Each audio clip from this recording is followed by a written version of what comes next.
All right, part two here. You can be tired of seeing me. I know I am.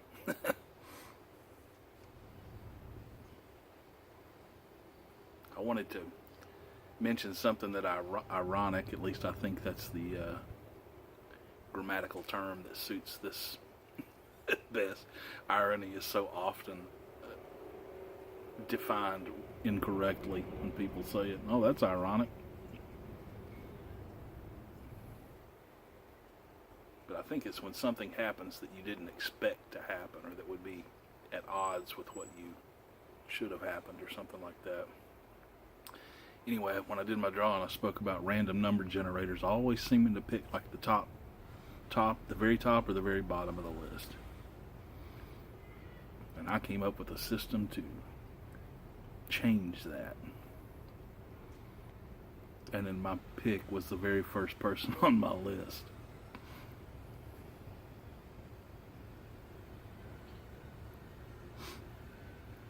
Randomness is an interesting thing.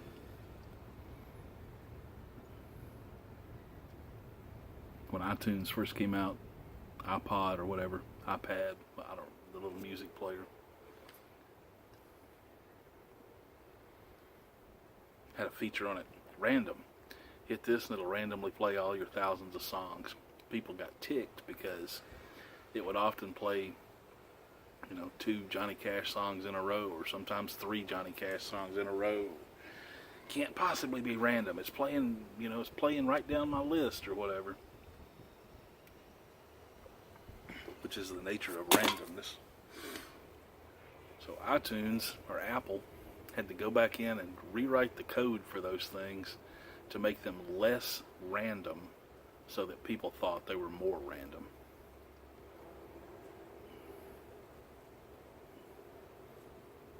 Anyway, so I told you I would share some of my bands or some of the stuff that I came up with for my own, and you'll see why this racked my brain so hard, choosing between yours, and I think I've beat that into the ground enough.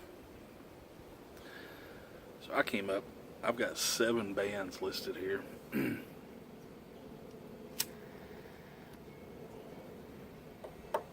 That I would absolutely love to see play together.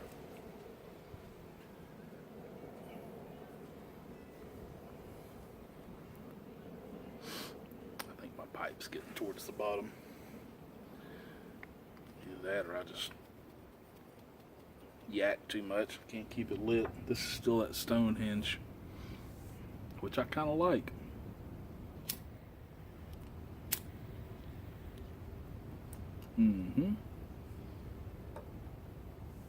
So one of my bands, first one on this page,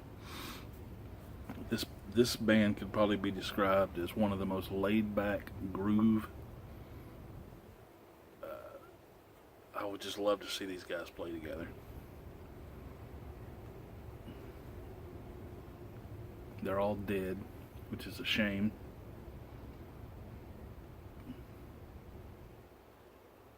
Levon Helm on drums from the band.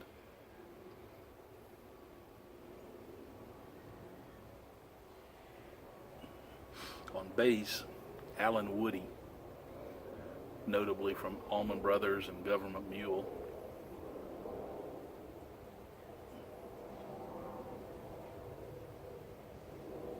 Guitar players, I've got J.J. Cale, who inspired so many great guitar players and great bands and wrote so many great songs and was just a cool mother. He was. Alongside him, Lowell George from Little Feat, another architect of cool.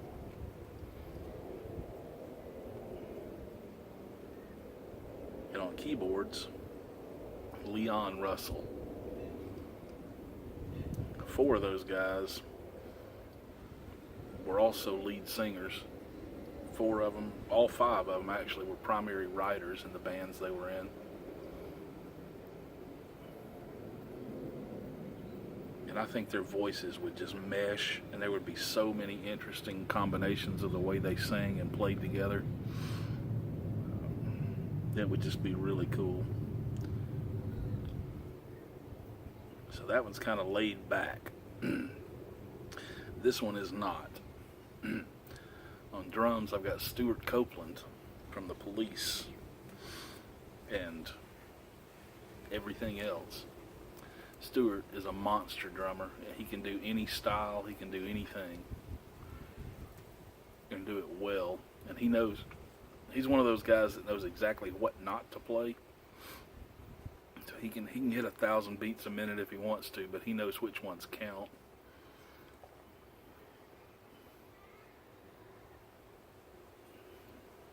The other part of his rhythm section would be John Mayung from Dream Theater.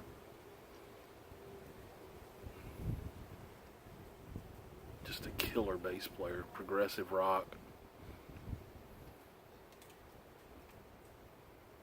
Guy can keep up with Jordan Rudess and John Petrucci. Playing note for note what they play on the bass, pretty much. Guitar players, Joe Satriani.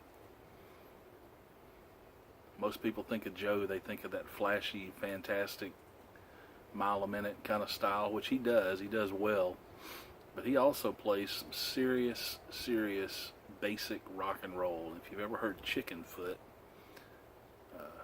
that's a testament to that. On the other side of the stage on guitar, Steve Morse, primarily from the Dixie Dregs, but he's played with Deep Purple, Kansas, Steve Morse Band. He's done a lot of stuff, and he's an incredibly technical, he's a wizard on guitar. Him and Joe Satriani would be able to do some of the most amazing stuff together. I really wish they'd get together and do something. And as a keyboardist and vocalist in this band, I picked Steve Walsh from Kansas. Love his voice. Love his playing.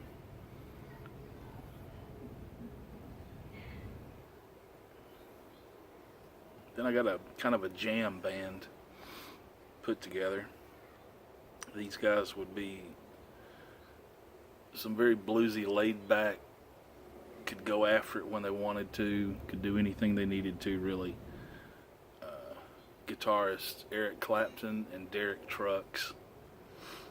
Bass player John McVie from Fleetwood Mac. Drummer from the Black Crowes, Steve Gorman. He's, in my opinion, the ultimate jam band drummer. He's another one of those that knows just exactly what to put where and when. There's that plane again. It's like I live next to an airport or something. Steve Gorman. And on keyboards, and this is another thing from the last video, people that did not show up. No one from this band showed up. It's kind of understandable. At the same time, kind of weird because there were so many people in that band. But Brent Midland from the Grateful Dead, he was their keyboardist from about somewhere in the late 70s, 78, 77, somewhere in there, up until he died in the late 80s, mid to late 80s. Beautiful voice, just an absolutely beautiful voice, and great keys. So those, I think, would mesh very well. Clapton, Trucks, McVie, Midland, and Gorman. My heavy metal band. I put somebody interesting on this one, and I'll tell you why. But anyway, some of these guys you might not have heard of. This is going to be kind of like there were a couple of people out there that did some heavy metalish type bands that you had to, if you didn't know who they were and you looked them up, you found some cool stuff. Thinking specifically of Metalhead Cigar Guy mentioned quite a few guys, and Merciful Anvary mentioned quite a few people. I went and looked up most everybody you mentioned, and some great stuff. Just some great stuff. So I got turned on to some bands that I'd never heard of and some people I'd never heard of, and I appreciate that. Anyway, he mentioned a couple of these people, I think, but on guitar and vocals, Michael Ackerfeld from Opeth.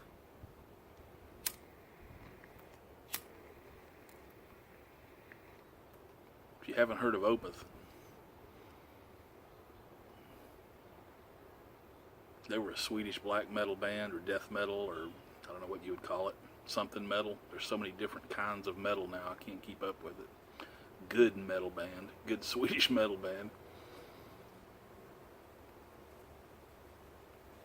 Great songwriter, great guitar player, great vocals. He could do everything from super slow ballady type stuff with some very emotional, heartfelt kind of lyrics and or vocals in addition to lyrics, to that, growling, what people get turned off from heavy metal a lot of times, but he does it so well. I never was into much of that growling type stuff, but once I found Opeth, I haven't listened to a bunch of other bands that do that I like, but I love his stuff. He's just a killer guy. Michael Ackerfeld. Beside him, a guy named Steven Wilson from Porcupine Tree.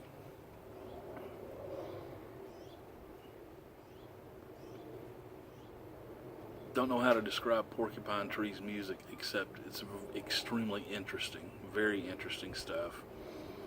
And Steven Wilson is Porcupine Tree. He's pretty much a multi-instrumentalist, writes all the stuff, vocals, produces stuff. He's gotten into remixing other people's music, Jethro Tull, Pink Floyd. I mean, he's not just doing it for himself, but doing it for the bands, for re-releases and stuff. He's really good at what he does. And so him and Ackerfeld together, I think, would be a fantastic combination. Drums, I picked Mike Portnoy from Dream Theater and everybody else that come after Dream Theater. I think his latest, I don't know who I know he played for Avenged Sevenfold for a while. He's been in so many projects, so many side projects. Liquid Tension Experiment was a great band. It was pretty much Dream Theater with Tony Levin on bass.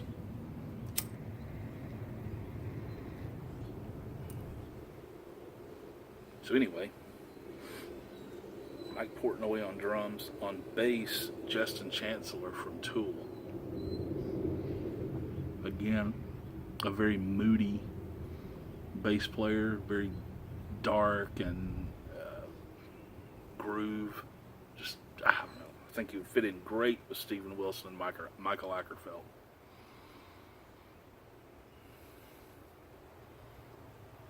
And because of the dark nature of this band, instead of picking a keyboardist like Jordan Rudess or somebody like that, somebody that just does all this stuff, I picked somebody that's very flavorful, very colorful in a band, can add some real mood and some real depth to whatever else is being played, and that would be Rick Wright from Pink Floyd.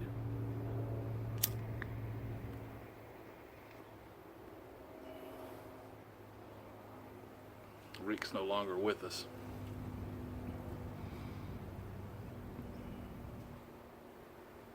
I'd pay good money to see that band play. My weird band, ones that I think have some unusual personalities that do some odd things on stage,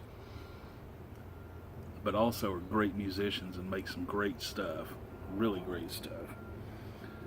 Les Claypool on bass, Neil Peart on drums. On guitar, Jeff Beck and Frank Zappa.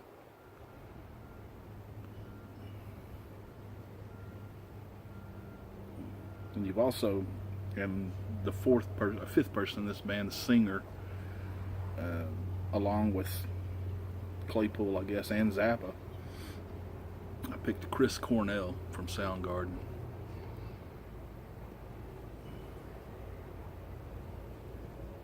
I think that would be a very interesting band to see what they would come up with. You got 4 fantastic songwriters, 5 absolute virtuosos when it comes to what they do.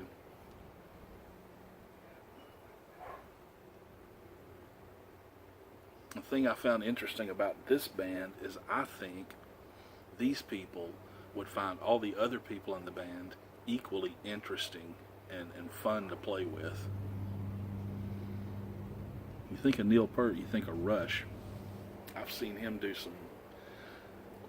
some other stuff outside of Rush that was really cool. I've seen him jam with Les Claypool and Stuart Copeland and who was the other person? I think it was Danny Carey from Tool. And they were in Stuart Copeland's studio, and they were just playing a mishmash of instruments. Every one of them was playing a little bit of everything. There were horns in there and everything. And they put together some cool stuff, some really cool grooves. But that band will be fun to watch. And let's see, this is my smooth rock that could get after it if they wanted to, for sure. 5 vocalists, all of them vocalists, who had great voices, and I think they would be able to put together some combinations that would just blow me away. Steve Winwood on keyboards, guitars, whatever, and vocals. Roger Taylor from Queen on drums. Very underrated drummer. Great singer. He's got like a 5-octave range or something like that. I don't know how big it is. He's got a big range, just put it that way. Does some great stuff. Wrote a lot of Queen songs. Wrote probably my favorite Queen song, which was I'm in Love with My Car.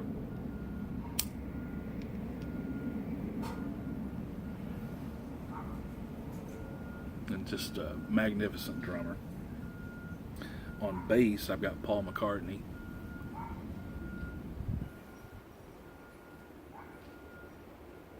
Singer, songwriter, bassist extraordinaire, piano player, guitar player. This band could switch it up and do whatever they wanted. They could do some really good stuff. Guitarists in this band, I've got Dwayne Allman and David Gilmour.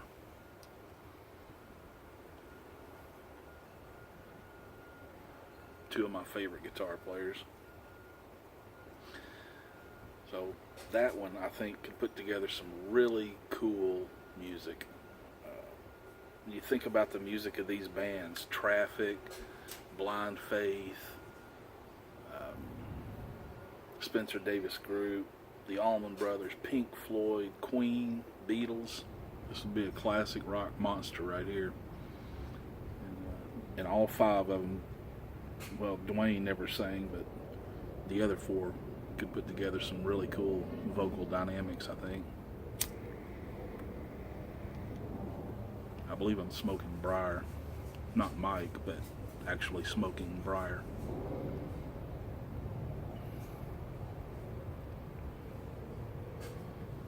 And the last one was just kind of a wish list kind of thing. I was thinking about like the Highwaymen or the Traveling Wilburys or something like that.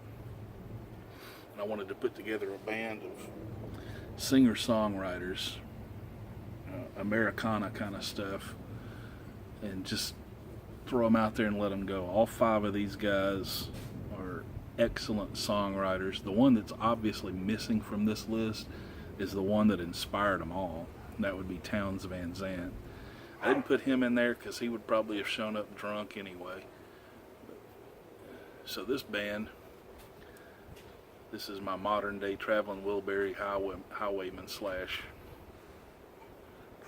singer-songwriter mashup. John Prine, Guy Clark, Jason Isbell, Chris Stapleton, and Chris Knight. I would love to hear them sit around in a circle and just go at it. That would be cool. So anyway, those are seven different combinations I came up with, and I'm going to end that here. Hopefully there's some stuff in there that you like. Anyway, it's been fun. It's been a long month.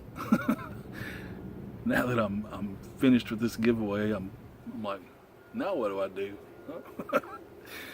So I guess I'll just go back to being me, and I don't think I've ever stopped. But anyway, hope you enjoyed it.